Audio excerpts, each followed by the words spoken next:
What's happening, crypto fam? Happy Monday. Good morning and welcome back to Love for Crypto. I'm Scott. It's a pleasure to have you here. Appreciate you taking the time out to consume the content, so thank you. I had to nip out my house. Was doing a load of tax work and that, but they're doing work in the back, so I've come out to get a brew from Greg's, Shilling Greg's, and talk about the Chinese Yuan and JD.com becoming the first online platform to accept it. Oh, adoption. Progression, baby. However you want progression. However you want to look at it. China hands out 3 million of its digital yuan as JD.com becomes the first online platform to accept it. The key points of the article, if you're in a rush and you're not going to watch the whole thing, is Chinese e-commerce firm JD.com said it has become the first online platform to accept the country's digital currency known as the digital yuan. A total of 20 million yuan, $3 million US, will be up for grabs in a lottery for residents in Suzhou. The digital yuan, which is controlled and issued by People's Bank of China, is what's known as a central bank digital currency. So, Guangzhou, China, Chinese e-commerce firm JD.com said it has become the first online platform to accept the country's digital currency. The announcement on Saturday comes as part of another real-world major trial for the digital yuan in Suzhou. I don't know how to say that, but it's a city that's about 65 million miles west of Shanghai. A total of 20 million yuan, $3 million, will be up for grabs in a lottery, according to WeChat post by JD Digits, JD.com's fintech arm. Winners will receive a so-called red packet via an app containing a maximum of 200 yuan of the digital currency. 100,000 of these red packets will be distributed. Those who receive the digital yuan can spend it on JD.com's online shopping platform. This is not the first time China is handing out a large sum of its digital currency. In October, a total of 10 million was handed out to citizens in China's technology hub, Shenzhen, in a lottery. The digital yuan, which is controlled and issued by the People's Bank of China, is what's known as a central bank digital currency, a CBDC. The central bank calls its project the Digital Currency Electronic Payment, or DCEP, though it has remained quite tight-lipped about its development. The central bank digital currencies are unlike cryptocurrencies such as Bitcoin or even the Facebook-backed digital coin Libra. That's because they are controlled and issued by a central bank. Bitcoin, which recently hit a record high price, is decentralized. That means it's not controlled or issued by a single entity. Central banks are looking closer at digital currencies because they promise features such as more efficient cross-border payments, as well as moving countries towards a cashless societies. The Bank of International Settlement, a group of central banks, said earlier this year that 80% of the world's central banks had already started to conceptualize and research the potential for CBDCs. China's central bank appears to be the most advanced in its rollout for a digital currency compared to other major economies, though it has stopped short so far of a nationwide rollout and is instead focused on pilot projects. I mean, I just want to back it up. Central banks are looking closer at digital currencies because they promise features such as more efficient cross-border payments. Do they? CNBC, do they really? Who's writing this? Time to call them out, man. Time to call them out. Arjun Ellipal. I'm sorry if I butchered your name. But stop lying. Stop lying that central banks, they promise features such as more efficient cross-border payments. Name to the yuan is a better cross-border, cross-network solution than XRP. Really? Really? Really? Come on, bruh. Now, I'm not saying it's not going to be in the future, but again, they're not even doing a nationwide rollout, never mind a global rollout. So before we start talking about maturity of the yuan, let's let it get matured first, eh? Also, a lot of people are going to think that's JD, as in JD Sports. Might not be. I don't know. I'm going to look it up now.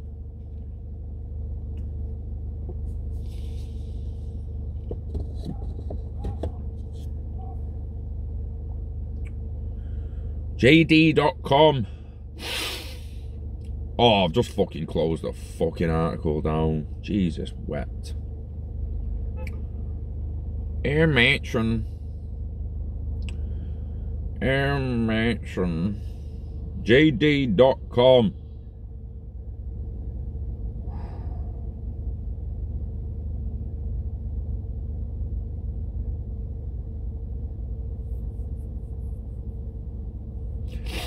I mean, JD.com might own JD Sports. This is when you kind of like, you don't really look into companies and know who they own.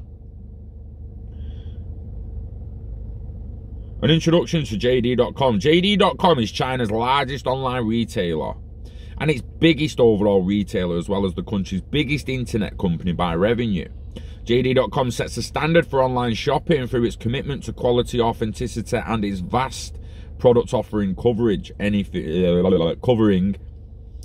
anything from fresh food to apparel to electronics and cosmetics. Its unrivaled nationwide fulfillment network covers 99% of China's population and provides standard same-day, next-day delivery, a level of service and speed that is unmatched globally. I'm pretty sure Amazon Prime offer the same thing, mate, so wind your neck in, eh?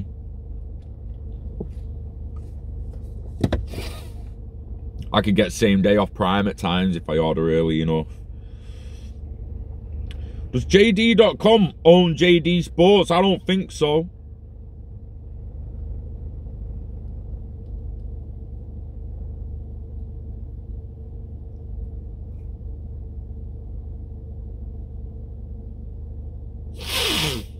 Now, the owner of JD Sports is Pentland Group, Amberforth Partners, Fidelity Management,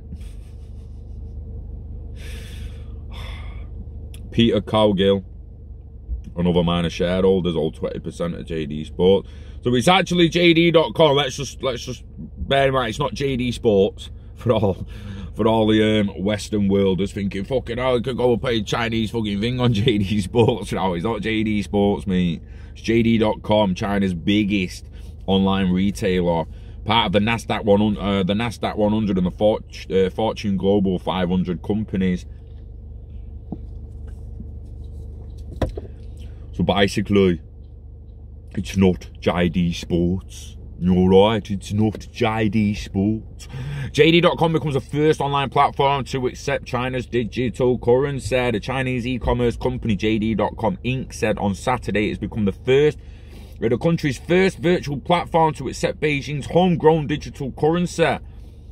JD Digits, the company's fintech arm, will accept digital yuan as payment for some products on its online mall. As part of an experimental giveaway of digital yuan to citizens of Suzhou, near Shanghai, according to a post on the company's official WeChat account, China's digital yuan is one of the world's most advanced central bank digital currency initiatives as authorities globally respond to threats from private currencies such as Bitcoin and Facebook's Libra threats.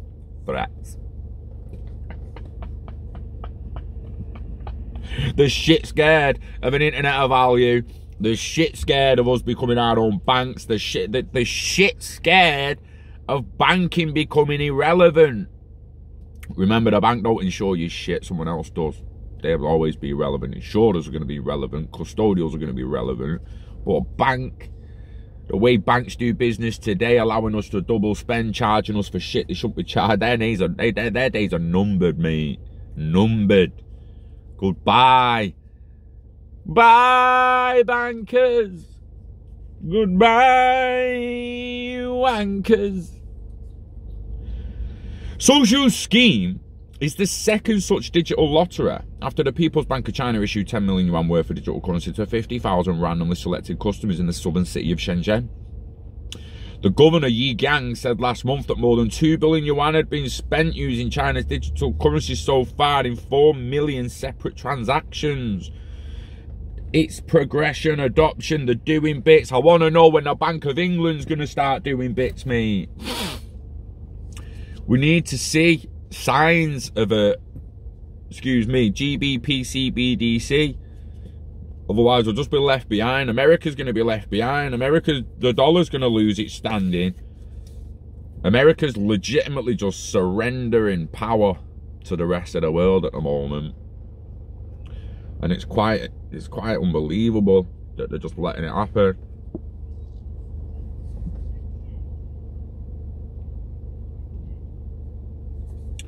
It makes one wonder who's going to trust the banks in the future. Because a lot of people don't trust the banks, but go and get a mortgage off them and let the bank own their house. And they're just hypocrites. They're just hypocrites. I don't hear no one telling me you don't trust the bank when the bank owns over half the house, because you're trusting the bank to own your fucking house just so you could get in debt with them.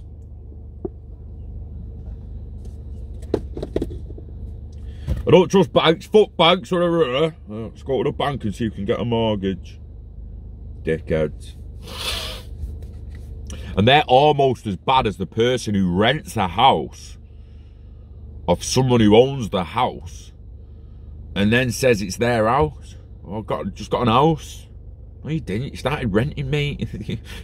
The person you're paying's got an house and owns an house. You don't own shit. Stop paying your rent and see if it's your fucking house, dickhead. Like, come on, man. So it's interesting to me in the future of who's actually going to trust the banks, who's going to pull away from them. Everyone knows I advocate being your own bank, and it's not just about holding digital currencies yourself, precious metals, other assets. Hold the lot yourself, the lot, and become your own bank. And again, people are like, oh, but what about insurance and blah, blah, blah. It's like, well, if you're that scared and you want that much insurance, go for it. But you might want to look up how much is actually insured per account. Because you might be surprised that you could have 800 grand in an account, barely insuring 10% of it, mate. So is insurance really as good as it sounds? Let me try and get it up before I wind down.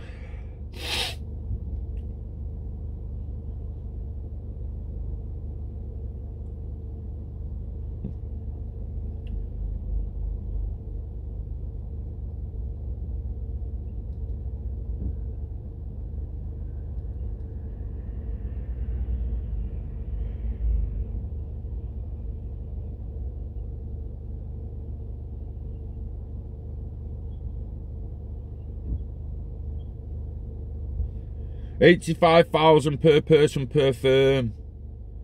The protections per institution, not account. So 4 accounts with 1 bank still only get 85,000. You have to actually, don't just open. This is why Uphold and all them now are forcing you to have 1 personal account. They're not letting you have like 5 different personal accounts on Uphold that will spread it between different accounts and possibly give you 85 grand per account insured. It's why they're not doing it. They're only giving you 1 fucking account and you'll only have up to 85 grand insured in that account, and then your next one will be in Wirex and your next one will be in Halifax and fucking Lloyds and Bank of Scotland. And then once you've gone to every single institution and you put 85 grand in each fucking one, the rest of your value ain't insured, mate. Believe that. You're going to have it's one thing insuring cash in an account over property in your property. You could have 1,500 quid insured in an account, or you could have a £1,500 TV insured in your living room. It's still the same fucking insurance. I'm pretty sure you're going to be able to get more insurance within property than you can for cash in an account, but I ain't no insurance expert. You'll need to look it up yourself. Just beware that your account ain't insured to what you may think it is. So all these people are going to go, oh, I'd rather have mine in a bank, it's insured, innit? Well, yeah, to a certain amount. But don't start thinking that they're going to insure 10 million for you, and if 100 people lose 10 mil each, you're just going to pay it all out. What fucking rock have you been under? Like, you're in fucking clouds, mate. Flying through the clouds like, woo, everything's insured. Dickheads. These same people think that money can just be printed because it can be, but then when you try and say, oh, everyone's going to be on $1,000 a month for doing fuck all in the end, they're going to be like, yeah, but where's that money coming from? It's like, fuck's sake. Anyway, on that note, I'm going home, and we're likely going to be live tonight talking about Coinbase, the PayPal scam, and Coinbase doing the Flare and Spark token drop finally, days before. And the PayPal scam on YouTube that people need to be made aware of, that YouTube need to be made aware of, them channels need to come down because it's an absolute joke that they're allowed to stay up. It looks like a legitimate PayPal account with 300,000 subscribers until you click, until you click on the videos and there's only one video and it's a scam. So, yeah. On that note, wishing health and happiness to you and yours. Invest in yourself, invest in the internet of value. Live long and hodl it all till you're ready to let it go. I'm going to get home, upload this video, and then we will be live later. Yeah? Enjoy what's left of your weekend. For the record, that's a little inside joke with someone. My weekends are now Saturday to Monday. I'm not working Mondays anymore because I go down to Milton Keynes or do other things. I've got to do me other things, and then from Tuesday to Friday I'm going to earn some pennies to keep the bills going. And eventually, as my side projects build up, I'll be working less, living more. So I'm currently living 3 days of the week, working 4 days of the week. I'm hoping within the next year or two I'm just living 7 days of the week, doing what I choose to do any day, and I don't have to worry about bills. So that's a little inside joke that I'm still on my weekend. I know some of you are in work's first day of the week, but this has basically become my Sunday. I've got 3 day weekends now to recuperate and to recharge. So yeah, until next time, peace.